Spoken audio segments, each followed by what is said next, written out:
सभी को मेरा प्रणाम। Welcome to my channel soupy tales. तो आज का जो ब्लॉग है वो ओडिया परंपरा के ऊपर है। तो इससे पहले मैं कुछ ओडिया में पहले बोलना चाहती हूँ। समस्तंकु मोर नमस्कार।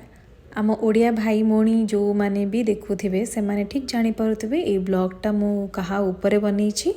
मु आम परंपरा समस्त को जणेबाकु चाहूँगी, तेणु मु एही ब्लॉगटा हिंदी रे कंटिन्यू करुछि ताकि जो माने ओडिया नुहंती से माने भी जानी परिबे एटा काहेकि आ केमिति होछि। आशा करुछि आपण माननकु भी एटा भल लागिबो। तो ये जो वीडियो है ये मैं हिंदी में कंटिन्यू करना चाहती हूँ ताकि सभी लोगों को पता चले कि हमारा कल्चर और हमारा ट्रेडिशन कैसा है और हम क्यों करते हैं और कैसे करते हैं। तो पहले तो ये जो ब्लॉग में जो भी मैं कर रही हूँ उसको हम लोग झूठी बोलते हैं।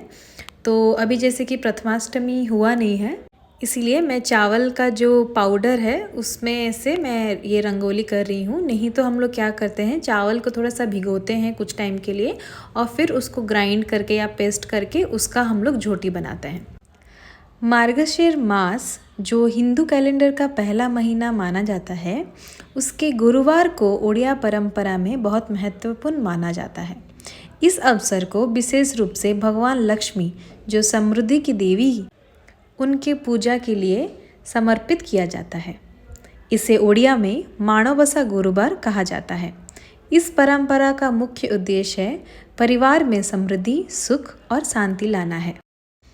यह विश्वास है कि इस दिन पूजा करने से देवी लक्ष्मी परिवार में धन, सुख और शांति लाती है।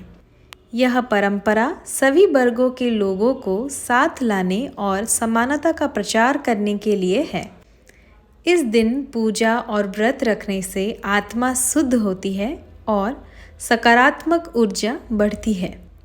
जैसे कि ये पूजा हर गुरुवार में होती है, तो बुधवार से घर की साफ़ सफाई की जाती है ताकि कहीं भी धूल ना रहे। किचन को भी पूरा साफ़ किया जाता है। कुछ लोग रात को झोटी डाल देते हैं और कुछ लोग सुबह सुबह जब उठते हैं उस टाइम पे वो डालते हैं। तो यहाँ पे मैं सुबह सुबह 4 बजे उठ के नहा के नया साड़ी पहन के मैं यहाँ पे झोटी डाल रही थी। तो उस टाइम पे मैं बाहर झोटी डाल रही थी और ये मैं भगवान जी के पास में डाल रही हूँ झोटी। तो पहले बाहर में पूजा किया जाता है ताकि लक्ष्मी जी बाहर से ही हमारे घर को आती है। तो मैं यहाँ पे थोड़ा सा गंगा जल भी छींच लेती हूँ क्योंकि शायद हमारे तरफ से कुछ भी गलती हो सकती है, इसीलिए मैं गंगा जल छीन के फूल डाल के और दीप यहाँ पे डाल के मैंने पूजा किया है।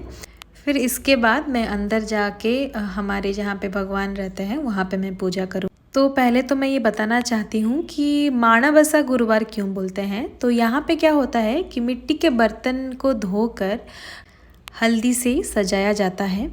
इसमें चावल भरा जाता है जो समृद्धि का प्रतीक है। तो घड़े को देवी लक्ष्मी का प्रतीक मानकर पूजा की जाती है। देवी को हल्दी, कुमकुम, फूल और चावल चढ़ाए जाते हैं। तो यहाँ पे कुछ लोग क्या करते हैं, चावल, दाल, खीर सब कुछ बना के वो भोग चढ़ाते हैं। तो जैसे कि मेरे घर में मेरी सासू माँ कर रही है, इसीलिए मैं यहाँ पे ज़्यादा कुछ पूजा नहीं कर रही हूँ क्योंकि वो माणबसा रही है। तो इसीलिए मैं यहाँ पे बस फल चढ़ा के पूजा कर रही हूँ। और यहाँ पे मैं थोड़ा सा घी डाल के थोड़ा सा दीप सजा रही थी भगवान जी को पूजा करने के लिए। ये जो पूजा होता है ये हर उड़िया घर में होता है और सच बोलूँ तो मैं बचपन से ये देखते ही आ रही हूँ। और जब मैं शादी नहीं की थी, जब मैं घर पे थी, तो मेरी जो मम्मी है वो पूजा करती थी और मैं पूरा झोटी डालती थी क्योंकि मुझे झोटी डालना बहुत पसंद था। तो ये जो गुरुवार है ये कभी कभी 4 बारी होता है, कभी कभी 5 बारी होता है। तो ये हम लोग हर गुरुवार में करते हैं और सबसे लास्ट का जो गुरुवार होता है उस टाइम पे हम लोग बहुत सारे पीठा करते हैं और उसको हम लोग भोग में चढ़ाते हैं। तो ये हमारा पहला गुरुवार है। तो मैं तो बस सिंपल से ही कर रही हूँ क्योंकि मुझे ऑफिस भी जाना पड़ता है। फिर भी मेरे से जितना हो पाया मैं भगवान जी से माफ़ी मांग के जितना हो पाया है मैंने उतना ही किया है। बट मैंने कोशिश की है कि सब अच्छे से करूँ। तो यहाँ पे मैंने पूजा जो की है वो यहाँ पे मैंने गंगा जल थोड़ा सा छींचा है और फिर उसके बाद मैंने सिंदूर डाला है, भगवान जी के ऊपर फूल चढ़ाया है और फिर उसके बाद दीप जलाया है, धूप भी जलाया है और फिर फल को थोड़ा सा उनके पास समर्पित कर दिया है और फिर पूजा कर दिया है। मैंने बस इतना ही किया है, ज़्यादा कुछ नहीं किया है। और आज का जो दिन है उस दिन में मैं बिना प्याज लहसुन का खाना बना रही हूँ। तो बिना प्याज लहसुन का खाना बनता है और उसके साथ हम लोग क्या करते हैं कि जो रोटी जो होता है ना वो हम लोग सेकते थे, तो वो हम लोग सेकते नहीं हैं, वो हम लोग तेल दे के पराठा खाते हैं। तो गुरुवार के दिन बहुत सा नियम रहता है, तो वो सब हम लोगों को मानना पड़ता है। तो इस गुरुवार का जो पूजा रहता है उसका एक लक्ष्मी पुराण गीत रहता है, उसमें बहुत सारी चीज़ बताया गया है कि गुरुवार के दिन झगड़ा नहीं करना चाहिए, गुरुवार के दिन को जला के खाना नहीं खाना चाहिए, नॉनवेज नहीं खाना चाहिए और बहुत सारी चीज़ है जो कि वो पुराण में बताया गया है। तो वो सब चीज़ को हम अगर मान के चलेंगे तो माँ लक्ष्मी प्रसन्न होती है और हमारे ऊपर उनका आशीर्वाद रहता है। तो मैं तो ज़्यादा कुछ जानती ही नहीं हूँ, ये तो मेरा पहला गुरुवार है, बट मैं जितना जानती थी मैंने उतना बताया है। मैंने सोचा है कि जो नेक्स्ट जो भी गुरुवार होगा, जो भी मैं पूजा करूँगी उस टाइम पे अगर हो सकता है तो मैं पुराण का गीत का जो है वो भी मैं सुनाऊँगी, क्योंकि अगर मैं गाना लगा दूँगी तो कॉपीराइट्स आ जाएंगे, इसीलिए मैं सोची हूँ कि मैं वो पुराण जो है वो मैं खुद गा के सुनाऊँगी ताकि सब लोगों को पता चलेगा और सब लोगों को अच्छा भी लगेगा।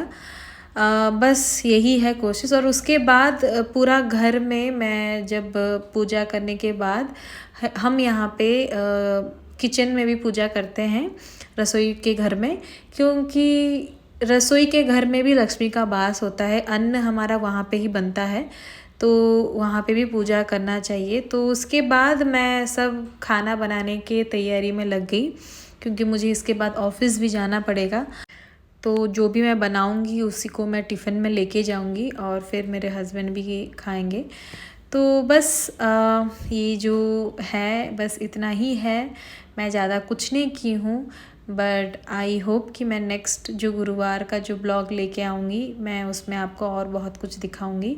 तो पहले तो मैं यहाँ पे बताना चाहती हूँ कि मैं क्या बना रही हूँ। मैं राइस बना रही हूँ और हमारा ओडिया जो स्पेशल है ओडिया डालमा बना रही हूँ, तो वो कोकोनट डाल के मैं बना रही हूँ। और साग जो है वो माँ लक्ष्मी की फेवरेट है, तो साग भी मैं बना रही हूँ, जो कि पूरा प्योर ओडिया खाना है।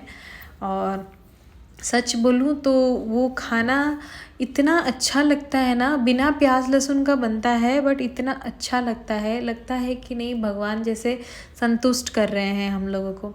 तो वही है बस। तो ये ब्लॉग में इतना ही है और लास्ट में मैं आपको दिखाऊंगी कि मैंने क्या बनाया है। तो मार्गशीर्ष मास के गुरुवार ओडिया संस्कृति में न केवल धार्मिक महत्व रखते हैं बल्कि ये परंपरा, समानता, भक्ति और समृद्धि के प्रतीक के रूप में भी देखी जाती है। तो आज का जो ये ब्लॉग है बस इतना ही। आई होप आप सब लोगों को अच्छा लगा होगा और मैं कोशिश करूँगी कि जो पुराण का जो गीत है वो मैं लेके आऊँगी नेक्स्ट ब्लॉग में। और मैंने सोचा है कि कुछ मेकअप के भी वीडियोस लेके आऊँगी और क्या क्या प्रोडक्ट्स मैं यूज़ करती हूँ डेली बेसिस में, या फिर मेकअप प्रोडक्ट्स में क्या भी यूज़ करती हूँ वो सब के बारे में भी मैं लेके आऊँगी। तो आई होप कि आपको मेरा वीडियो अच्छा लगा होगा और आप ऐसे ही मुझे आशीर्वाद दीजिए, मुझे सपोर्ट कीजिए ताकि मैं कुछ नया चीज़ आपके लिए लेके आऊँ। So thank you so much for watching. Like, subscribe और कमेंट ज़रूर करिएगा।